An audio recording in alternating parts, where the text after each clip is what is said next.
नमस्ते, म अरुण शर्मा।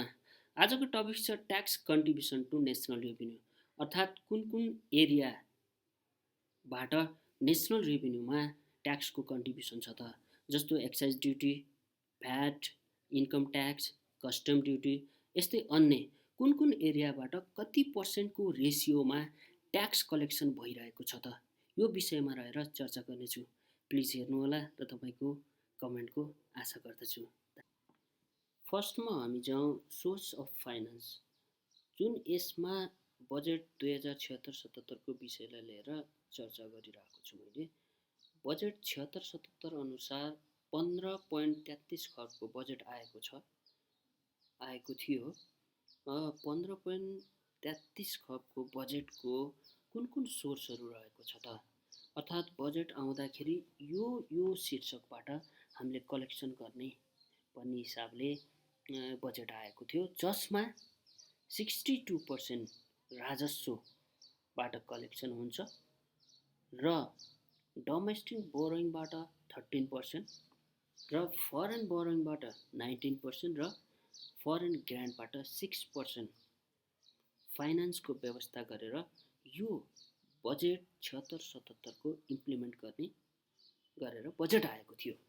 र यसलाई एनालाइसिस गर्दा हामीले फरेन ग्रान्ट र फरेन बोरोइङको एनालाइसिस गर्दाखेरि विगत 5 वर्षदेखिको डाटा हेर्दा फरेन बोरोइङको अमाउन्ट ग्रेजुअली इन्क्रिजिङ भइरहेको छ भने फरेन ग्रान्टको चाहिँ ग्रेजुअली डिक्रिज भइरहेको छ, यो टोटल बजेटको भ्यालुको बेसमा एनालाइसिस गर्दाखेरि। र यसमा रेभिन्यू जुन छ तपाईँको बजेट 76-77को टोटल रेभिन्यूको 62% अर्थात् 9.50 खर्ब हुन आउँछ। 9.5 खर्ब हामीले राजस्व सङ्कलन गर्ने भनेर टार्गेट लिएको थियो र त्यो टार्गेटमा चैतसम्मको डाटालाई हेर्दाखेरि, चैत मसान्तसम्मको डाटालाई हेर्दाखेरि 6.23 खर्ब मात्र कलेक्सन भएको छ, जुन भनेको टोटल टार्गेटको 9.5 खर्बको 66% हुन आउँछ। अर्थात् टोटल टार्गेटको 66% मात्र हामीले एचिभमेन्ट गरेको छौँ चैतको मसान्तसम्ममा। र यो भिडियोमा आज मैले स्पेसियल्ली फोकस रेभिन्यूलाई मात्रै गरिरहेको छु, जुन कलेक्सन रेभिन्यूबाट आइरहेको छ, जुन टार्गेट हामीले 62%को लिएको छ। यो 62%को रेभिन्यू कुन कुन सेक्टरबाट आउँछ त, गभर्मेन्टले कुन कुन सेक्टरबाट कलेक्सन गरिरहेको छ, त्यो विषयलाई लिएर चर्चा गर्दैछु। र यसमै मैले फरेन बोरोइङ र फरेन ग्रान्टको कुरालाई एनालाइसिस गर्दा र डोमेस्टिक बोरोइङको एनालाइसिस गर्दाखेरि के देखिन्छ भन्दाखेरि यसको डेप्ट अर्थात् पर पर्सनको डेप्ट यो तपाईँको मिड मार्च 2018-19 को रिपोर्ट हेर्दाखेरि तपाईँको आइदर डोमेस्टिक अर फरेन दुइटैको एनालाइसिस गर्दाखेरि एकजना व्यक्तिमा 33,174 रुपियाँको बर्डन परिरहेको छ। हेर्नु है, एउटा व्यक्तिमा 33,174 को बर्डन, जुन यो डेप्टको पब्लिक डेप्टको बर्डन पर व्यक्तिमा विगत 5 वर्षदेखि ग्रेजुअली बढ्दै आइरहेको स्थिति पनि देखिन्छ। र अब जाउँ हामी रेभिन्यू कुन कुन एरियाबाट हामीले कलेक्सन गरिरहेछौँ त। सेकेन्डमा जाउँ source of total tax revenue, अर्थात् रेभिन्यू जुन आइरहेको छ हाम्रो कुन कुन सेक्टरबाट आइरहेको छ। यो रिपोर्ट जुन तपाईँले स्क्रिनमा देख्नु भएको छ, यो तपाईँको यहाँ देख्न सक्नुहुन्छ मिड मार्च फिस्कल इयर 18-19 को डाटालाई बेस लिएर बनाइएको छ, जसमा हेर्दाखेरि तपाईँको टोटल रेभिन्यू तपाईँको भ्यालु एडेड ट्याक्सबाट 24% आइरहेको छ है।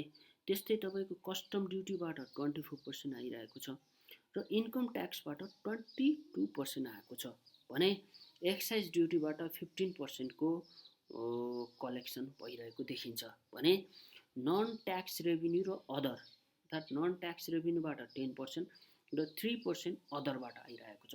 अब यो नन ट्याक्स रेभिन्यूमा के पर्छ त भन्दाखेरि तपाईँको फर्म रजिस्ट्रेसनको कुराहरू होइन, तपाईँको लाइसेन्स फी अफ भेहिकलको कुराहरू, यस्ता फीहरू यो भित्र आउने गर्दछ। भने अदरभित्र नर्मल्ली एजुकेसन ट्याक्सहरू र यस्तै अदर ट्याक्सहरू इन्क्लुड गरिएको छ। अब यो टोटल फिगर, यो जुन पाइ चार्टमा हामीले हेर्दाखेरि टोटल रेभिन्यूको तपाईँको मेजर पार्ट भनेको VAT, excise duty, custom duty र इन्कम ट्याक्स रहेको छ, जसले टोटल रेभिन्यूको नियरली 87% कभर गर्दछ है। 87% भनेको यो चारवटा सेक्टरबाट हाम्रो राजस्व सङ्कलन भइरहेको छ।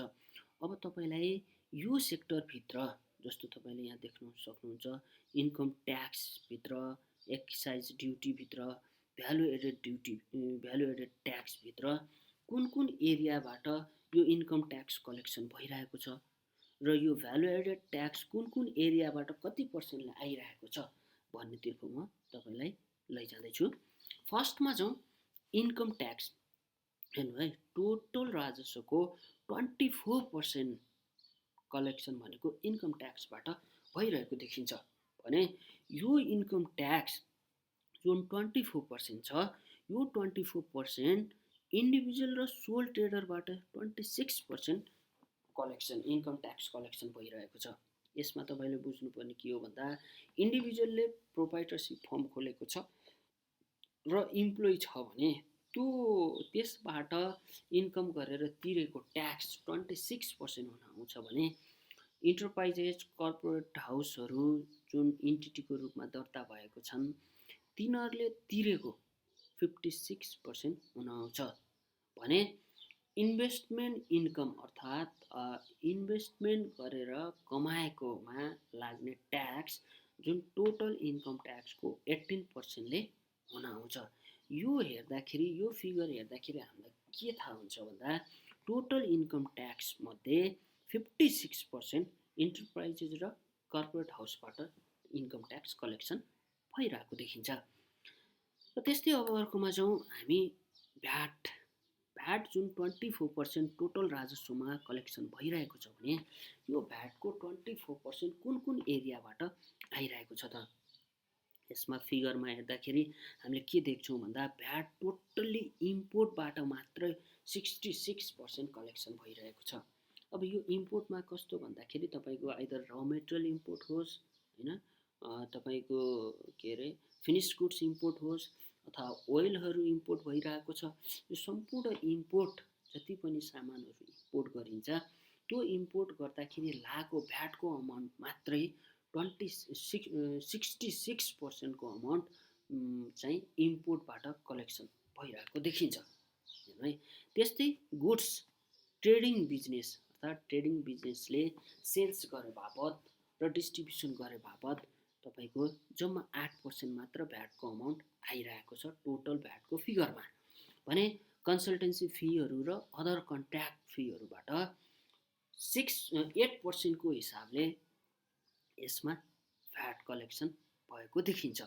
भने म्यानुफ्याक्चरिङ कम्पनीहरू जति पनि छ जसले प्रोडक्सन गरिरहेको हुन्छ, त्यो प्रोडक्सन गरेका कम्पनीहरूले टोटल भ्याटको फिगरमा 10% को कन्ट्रिब्युसन गरिरहेको देखिन्छ। भने टुरिज्म सेक्टरबाट 1% को अमाउन्ट मात्र भ्याटमा आइरहेको देखिन्छ। त्यस्तै नन रजिस्टर जुन भ्याटमा रजिस्टर भएको छैन, त्यसको 2% को रेसियो छ भने अदर यो बाहेकका जति पनि अरू सर्भिसेसहरू छ त्यसबाट 5% को हिसाबमा भ्याटको कलेक्सन भइरहेको देखिन्छ।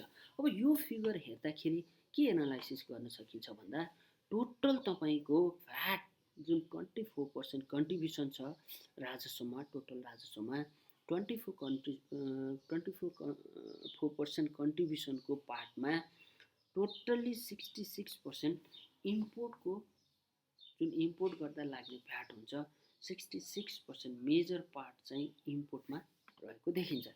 यस्तै अब हामी जाउँ एक्साइजतर्फ हो, जुन एक्साइज ड्युटी कलेक्सन भइरहेको छ, त्यो एक्साइज ड्युटीमा हामी यहाँ हेर्न सक्छौँ टोबाको कम्पनीज अर्थात् सुर्ती जन्ने खैनी जन्ने इन्डस्ट्रिजहरूबाट 21% एक्साइज ड्युटी आइरहेको छ भने अल्कोहल रिलेटेडबाट 33% एक्साइज ड्युटी कलेक्सन भइरहेको कन्डिसन छ भने बियरबाट मात्रै 29% रहेको छ र टोबाको अल्कोहल र बियर बाहेक अन्य जस्तो यसमा पेन्ट्स कम्पनीजहरू हुन सक्छन्, प्लास्टिक इन्डस्ट्रिजहरू हुन सक्छन् र अन्य विविध एक्साइजेबल गुड्स लाग्ने अन्य एरियाबाट 17% मात्र भएको देखिन्छ। अब यो फिगर एनालाइसिस गर्दा के देखिन्छ भन्दा टोटल एक्साइज ड्युटी कलेक्सन भइरहेको छ त्यसमध्येको तपाईँको 83% भनेको हो तपाईँको अल्कोहल र टोबाको रिलेटेड इन्डस्ट्रीबाट हाम्रो एक्साइज ड्युटी कलेक्सन भइरहेको देखिन्छ।